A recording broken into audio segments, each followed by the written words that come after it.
Let me welcome you to the studios of Platform Media International, PMI Sports. I'm yours sincerely, Joe Ehizode. On my left, my very good friend and colleague, Opone Eyamobo. Opone, welcome to the program. Thank you. Tell our viewers that Nigerian Super Eagles have a new coach called Reno Hall, or Geno Hall. It's very tongue-twisting name, but I understand he's the man in charge. But just today, he has reported that he's not guaranteeing the Nigeria Football Federation, NFF, the ticket to Russia 2018. And as a matter of fact, Opponent, the puzzle is that the man says he's used to be owed his salary because he has been around all the countries, most of the countries in Africa, owing salaries or owing people owing him. It's not new to him. But the one thing he said is that he's not guaranteeing Nigeria the ticket to 2018 World Cup. And my question is this: if you cannot guarantee the Super Eagles ticket to 2018, why hire a technical advisor who earns $47,000 a month? It is my belief here that the Super Eagles can make do with an indigenous coach like Samson Celsia and the rest, and encourage them with that $47,000, and then we learn the ropes. What I'm saying now is that it's a guesswork. The man can give us the ticket or not give us a ticket. But the only thing that would have guaranteed the man coming to Nigeria, that would make Nigerians accept this foreign coach, is that he's so sure that he'll give Nigeria the ticket to 2018 World Cup. Opponent, what's your take on that? I know you have said Nigeria have no structure, and for me, I know that too. But reinforce what the Super Eagles coach have just said. I say thank you for having me here once more in the studios. You see, Nigeria do something that I don't understand. If we are from a different world or if we are from a different planet, how can you hire a coach before he even starts doing his job? He's telling you he cannot guarantee the qualification of the 2018 World Cup based on the fact that even if he's old, he doesn't care. Now, see, I have a problem with that. When this coach is this guy is like a trolley. It's like a mole where bus in a jewelry that just goes bus stop to bus stop. He's gone around all Africa, so he understands what goes on in Africa. Now he's created a loophole, an escape route. Yeah, he's created an escape route now by saying, "Oh, you can own it, but I'm not guaranteeing this." Now, based on that, they'll be fighting on that now. Oh, you haven't paid me. Oh, now there's an excuse already before he even starts his job.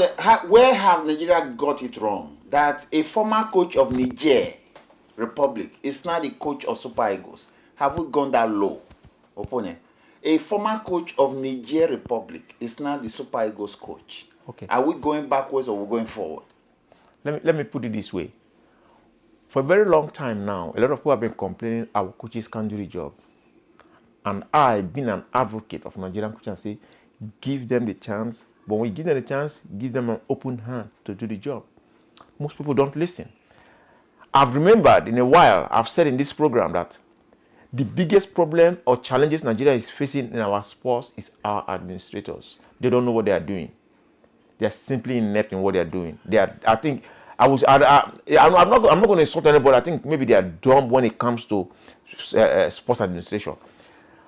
Now we're leaving local coaches. You're paying this guy $47,000. How much did they pay Olise before Olise quit? 5 million. 5 million naira. If we do the adjustment of 5 million, how much is 5 million? Less than $100,000. Now, we are bringing this guy that you're going to worship, that is going to tell you whatever he wants. You're going to listen to him, and I'll put him away. He's guaranteeing you not taking you to the World Cup, and it's okay.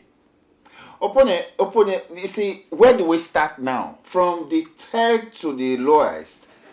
The man heading sports ministry in Nigeria is a paradox. The man is so confused. The man is so disoriented. The man is rudderless. He has no control over a sports ministry he's supposed to superintend. The head of Nigerian Football Association has the basic knowledge about football. The men who populate the technical committee of Nigerian Football Association, perhaps you go and read what Ulysses said, that even his colleagues that play soccer in Europe don't even know names of coaches in Europe and cannot even pronounce Chelsea. And those are the people that are giving us the pathway to the World Cup. What do you expect? How long is behaving like a drunk. The NFF president, Ahmad Yupenik, is so confused that he's hiding under the cloak of the political heavyweights that have put him there. Again, the role they played in bringing him up as the head of Nigerian Football Association, in this program sometime someday we'll tell viewers how he got there.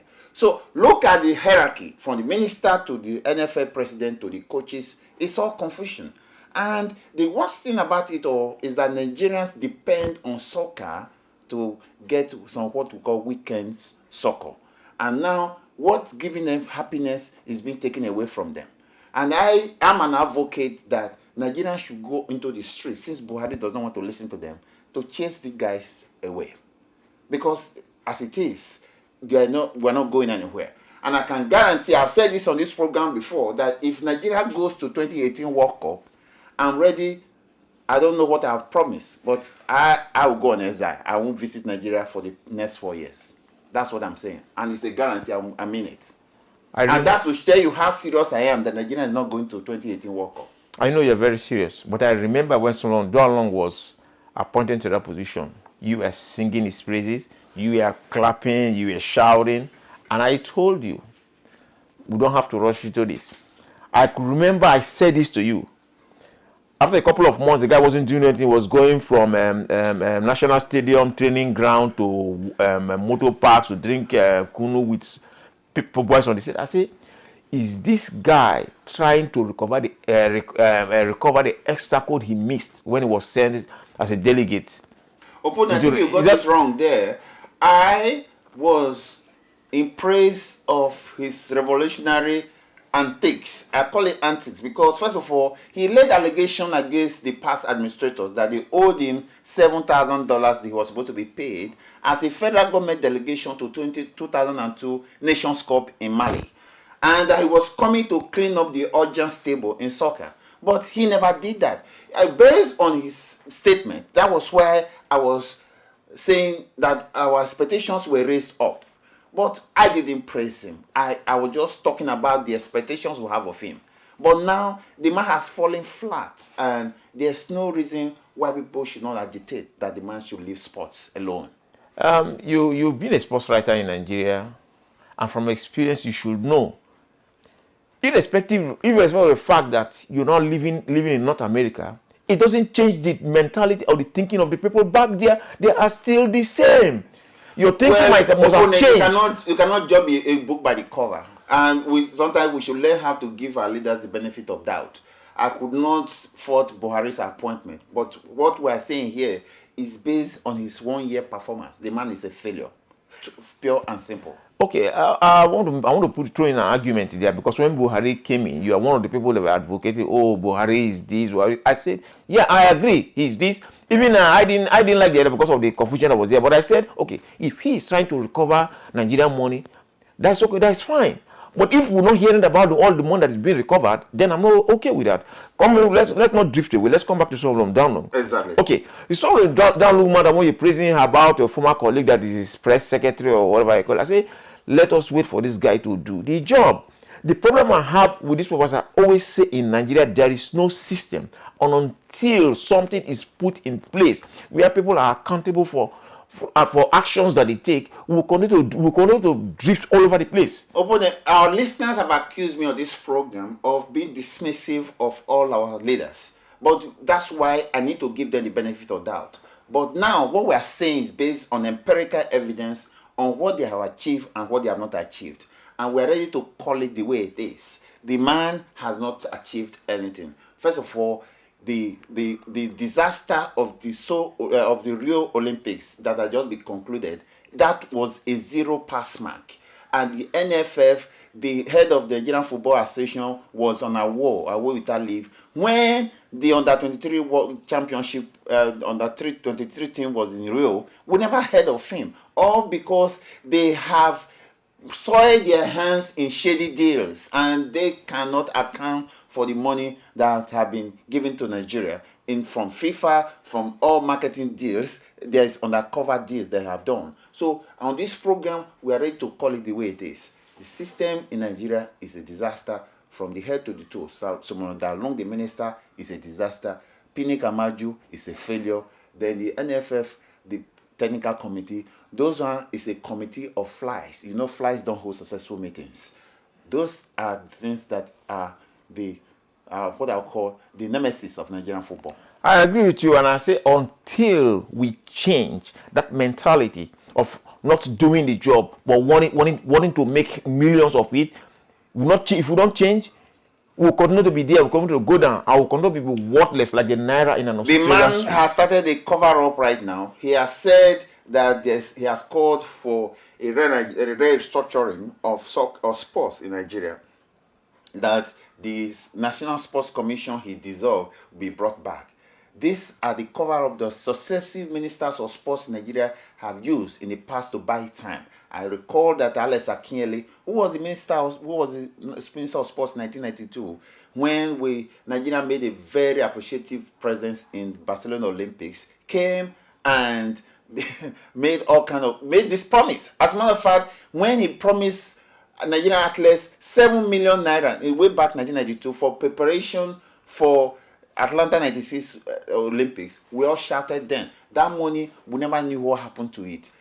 After every Olympics, there's a new call for let's start from the basis. Let's start from the drawing board. Let's go back to the drawing board. And that word has been so abused in Nigeria that it doesn't make meaning anymore. And it is left for us who are the conscience of our viewers to call it the way it is. And what we are saying is that people who are administering sports in Nigeria, they have not performed. Yes, Opone? I agree with you. They have not. They've done. That's why I say, if you ask me right now, I'll tell you the problem in Nigerian sports or in Nigeria in general is administration. We lack administrative ideas. We don't know how to manage stuff. Opone, the question our viewer keep asking us, we criticize. What is our option? Our option here is that Nigeria should go back to the basics. When I schooled in Nigeria, there's what we call secondary school sports. And that's where we capture these talents young, capture them young. And you capture them at the secondary school level, promote them to the state level, from state level to the national level. And Youth Sports Federation, where we had the likes of Keshi, Harry Nwosu, Humphrey Edebo, all came from secondary school level and went over to the graduated to the national team. Right now, there's no school sports because everybody have to go to Abuja to go and look for money that they cannot account for. And yeah, because the biggest problem now in Nigeria, everybody wants to hit. Nobody want to take their time and produce slowly. Everybody's hitting. The culture of Governors are hitting. The president is hitting. Minister is hitting. School children hitting. Everybody's hitting. Okay. We don't know where we are. Okay, my producer is saying already that our time is up. As usual, guest viewers are hearing us that our recommendations here is that Nigeria should go back to the basics, go back to school sports, and for school sports, restructure sports so that we capture these talents young and so that they can develop and become stars around the world. And that's what PM has advocated. I'm yours sincerely, Joe Ehizode. I want to thank my friend Opone for coming to the program. Opone, thank you very much. And our very good thanks to the producer behind the camera. Thank you for doing a good job. From me tonight, have a good night and bye.